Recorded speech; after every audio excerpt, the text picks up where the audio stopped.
Well, return Brownback was brilliant. What did he say? 8% of papers out past X number of years? Yeah. We talk about it like it's 90% of the paper, and, we're getting that wrong. She was in, like a couple of weeks ago, like usually we go to Leslie, we go, we'll see you every 90 days, or, we'll see if we can get you in 70 days. Like 3 days after she's here, people are still emailing in, who was the woman on energy? Shut up, Tom. Get her back. With Energy Vista, Leslie Palti-Guzman joins us right now. You stopped the traffic on LNG. Yes. Bring us up to date. We had the president in, where was he? Riyadh, Qatar. Yeah. We got a big plane coming from Qatar, I guess, to land at Dulles. We'll see how that works. Give us an update on hydrocarbons after the Middle East visit. Very good to be back, thanks. So I think it was a very positive trip, on both sides. They presented it as a win-win, real royal courtships where everybody is beautiful and great. We didn't hear much dissent or criticism. But is a gallon of gas going to go down? So for what the president was looking for, it was investments into the U.S., part of different deal makings. Qatar was able to remind the president that the country has invested with Exxon $10 billion in the new LNG projects, Golden Pass, that will come online in a few months. Same, Saudi Arabia has linked now 2 long-term LNG contracts with US LNG. So they are showing goodwill, good gesture, and they have actually waited for Trump to come back into office, especially Saudi Arabia, to make those deals, to finalize those deals. But still, I mean, we've got Brent crude at $64 a barrel. That's not where they want to see it in your world, is it? Don't they want to see something 70s, 80s? Isn't that from a better position for global energy? Yeah, companies? I mean, we mentioned in the past all the contradictions of the baby drill agenda. The drillers in the US would like price incentives, right? They would like to see maybe for the oil price more an equilibrium price around $70.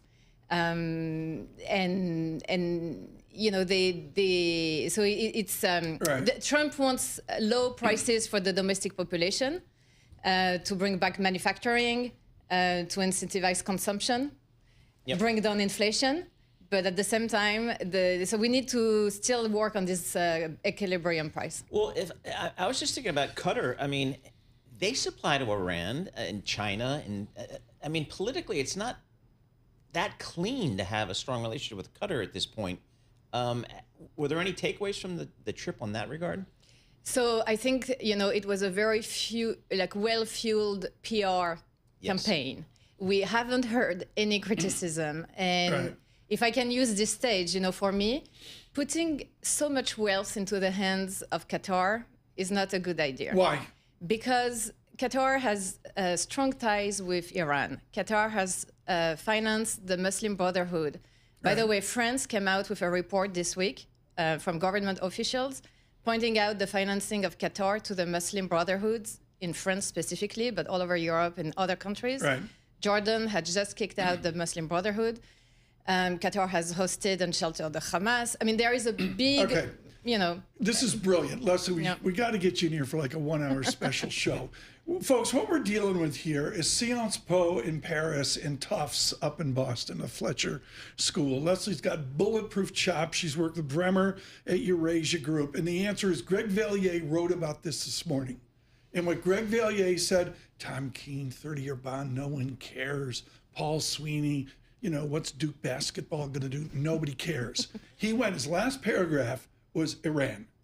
Explain to us what our audience is missing in the diplomatic tension with Iran, with Tehran.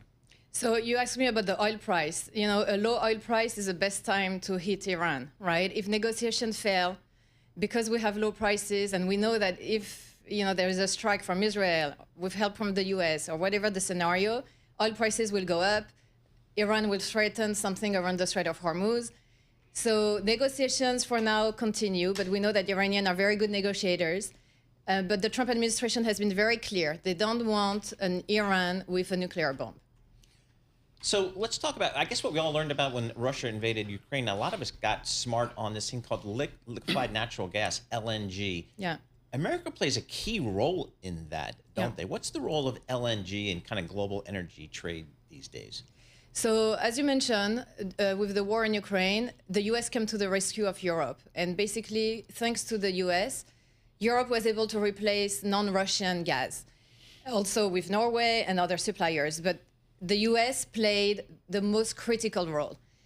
Now, there is a growing competition between different suppliers, but mostly between Qatar and the US, because there might be a glut coming in the next few years. We have many new projects in the US, Right. a huge expansion in Qatar that will bring even more wealth to the country, and they will compete for Right. new markets. Everybody used to speak about China. Now everybody is speaking about the demand centers. They will compete for those new demand centers. Don't be a stranger. Wonderful. Leslie Palti-Guzman, thank you so much. The Energy Vista, I can't say enough about the perspective, particularly the tensions across the Eurasia geography. Thank you for that. Red and green on the screen now. NASDAQ slightly green. Bitcoin, 111,000. We're efforting McGlone. Michael McGlone told me at 20,000, climb on board. At 111,000.